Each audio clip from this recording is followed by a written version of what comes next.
नमस्कार विद्यार्थी मित्रांनो, ग्रो अकॅडमी या युट्यूब चॅनलवर तुमचे मनापासून स्वागत आहे।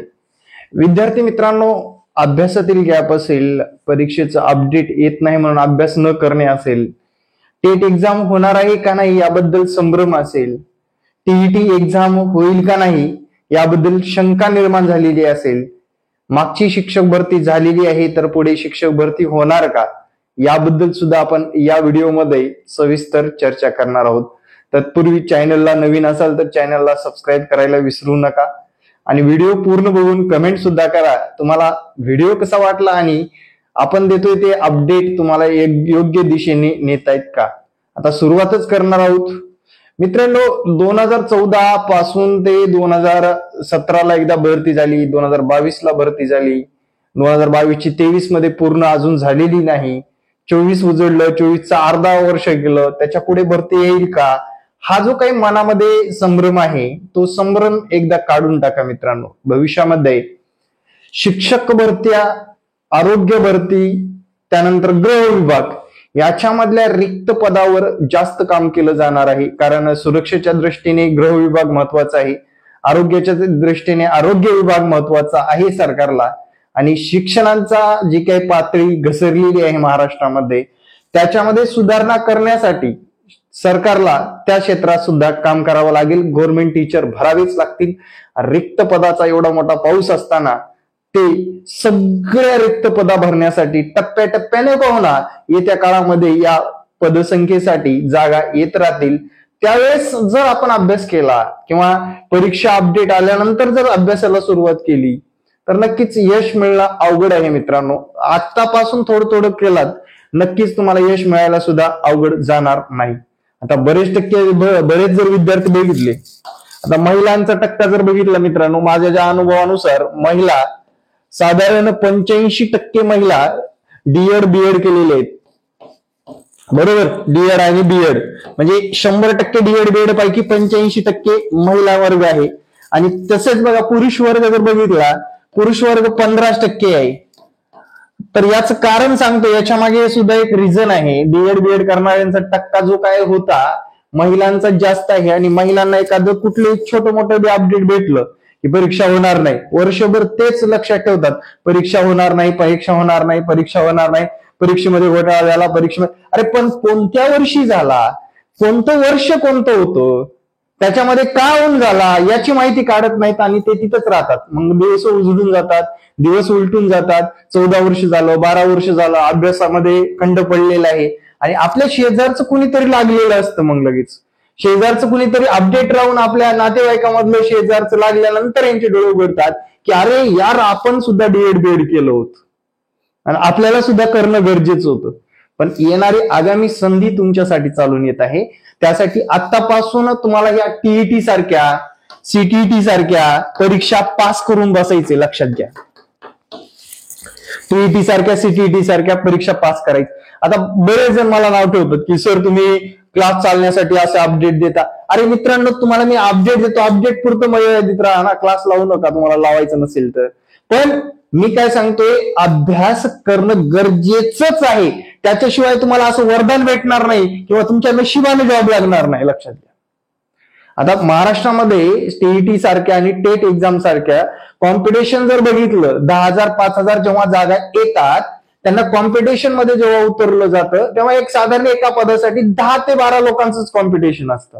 आता हीच स्पर्धा परीक्षा घ्या, एमपीएससी असेल, सरळ सेवा असेल, आरोग्य भरती असेल, तलाठी असेल किंवा अजून कुठल्या भरत्या ज्या काही डिपार्टमेंटल वाईज निघतात, त्यांना एका जागेसाठी 500,000 फॉर्म येतात एका जागेसाठी, आणि ते एकूण टोटल पदसंख्येसाठी 10 लाख 5 लाख फॉर्म येतात। आपल्यासाठी फक्त 2.5 लाख, त्यातली सिरियसली कमीच, त्यातली टीईटी पासवाले कमी, त्यामध्ये एज्युकेशन व्यवस्थित, डॉक्युमेंट व्यवस्थित असणारे त्यापेक्षा कमी, मेरिट लागतं 200 पैकी कुठेतरी 120, 110, 115 मार्काला मित्रांनो।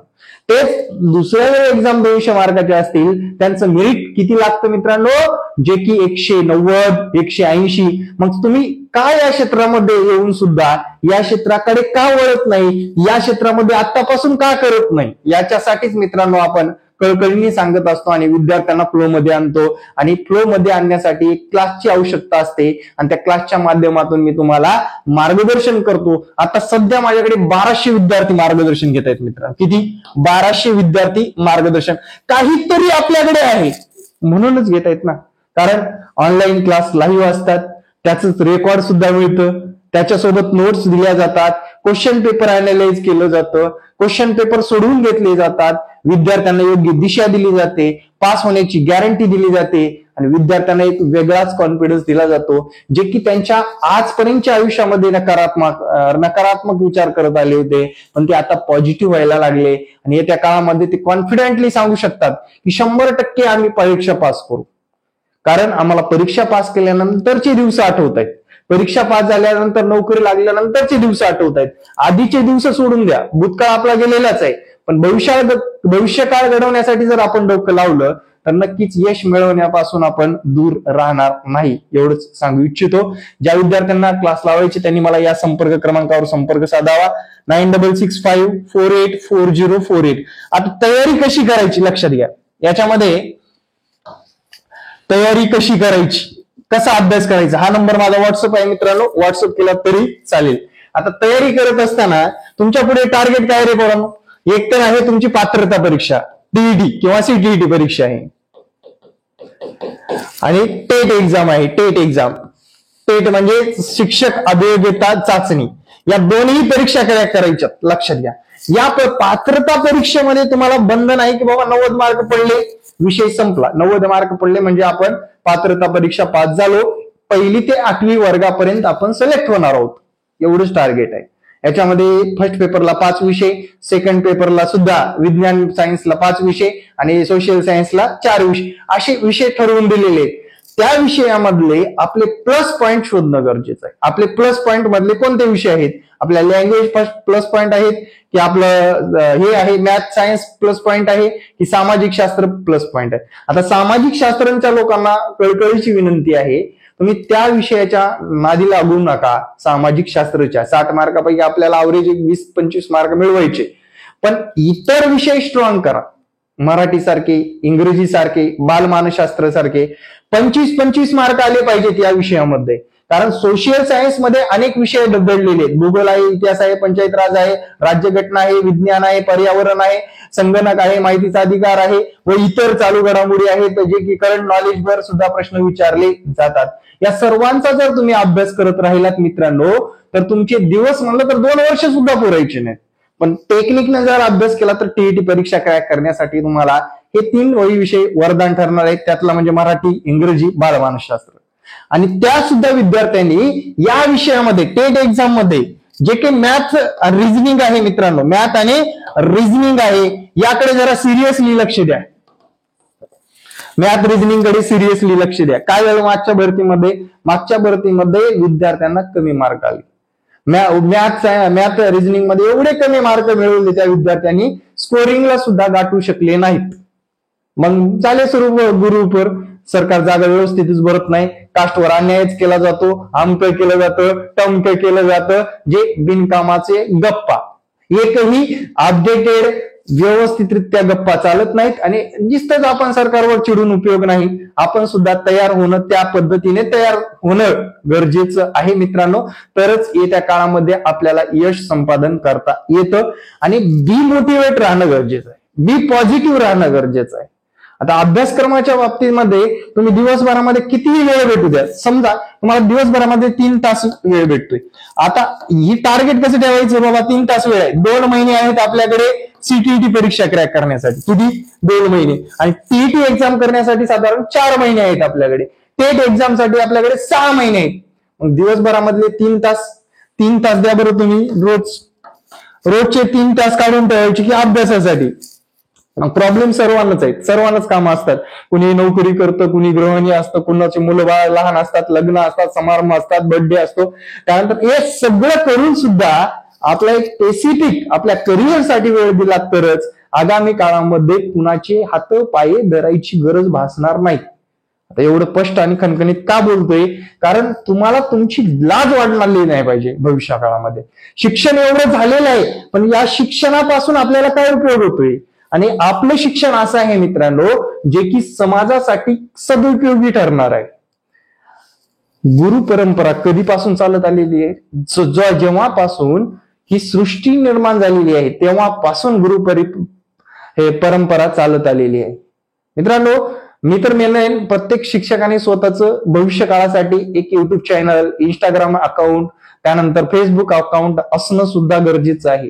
कारण समाजामध्ये जोपर्यंत आपण पोहोचत नाही, आपली छबी पडत नाही, तोपर्यंत आपल्याला समाज ओळखू शकत नाही आणि आपल्याला चांगले मोठे बक्षीस अवॉर्ड मिळत नाहीत, लक्षात ठेवा. बट ते जाऊ दे, पण आपलं करिअर सर्वात महत्वाचं आहे. आपल्या करिअरवर जर भर चांगल्या पद्धतीने द्यायची असेल तर आपल्याला आपल्या स्वतः अपडेट राहिलं पाहिजे. आणि किती दिवस आपण आता इंग्लिश स्कूलवर काम करणाऱ्या लोकांसाठी थोडक्यात बोलतो, इंग्लिश स्कूलवर काम करणाऱ्या लोकांसाठी जर बघितलं तर पगार लोकांच्या हातातून किती दिवस घ्यायचा, बँकेत जमा झाला पाहिजे आपला पगार. हे जर ध्येय आपल्या मनामध्ये थिंगी जर पडली याची, आणि आपलं भविष्य 5 वर्षानंतर आपण काय आहे, 5 वर्षानंतर आपण कुठल्या पोजवर आहे, आज विचार केला, आज त्याचं प्लॅनिंग केलं तर 5 वर्षांनी आपल्याला त्या पोजवर पोहोचवता येतं. रोजचा दिवस फक्त ढकलायचा म्हणून जर ढकलत राहिलात तर मित्रांनो आयुष्य पण संपत जातं आणि प्रॉब्लेम वाढतच जातात, प्रॉब्लेम कमी होण्याऐवजी. मग करिअरची आस कधी लागते? वय संपण्याच्या काळामध्ये. आणि आता वय संपलं तरी खचून न जाता जर चांगल्या पद्धतीने केलात. मी मित्रांनो मागच्या 2021 मध्ये ओपनचा कॅन्डिडेट पास केलाय. वय वर्ष 43 होतं मित्रांनो. किती वर्ष होतं? 43. आणि आता या भरतीमध्ये सुद्धा 40, 42, 43 वर्षापर्यंत विद्यार्थी लागलेले आहेत. कारण कोरोनामुळे 45 वर्षापर्यंत संधी भेटल्या होत्या. मग त्यांना वयानुसार घेतलेलं नाही, त्यांच्या मार्कानुसार घेतलेलं आहे, लक्षात ठेवा.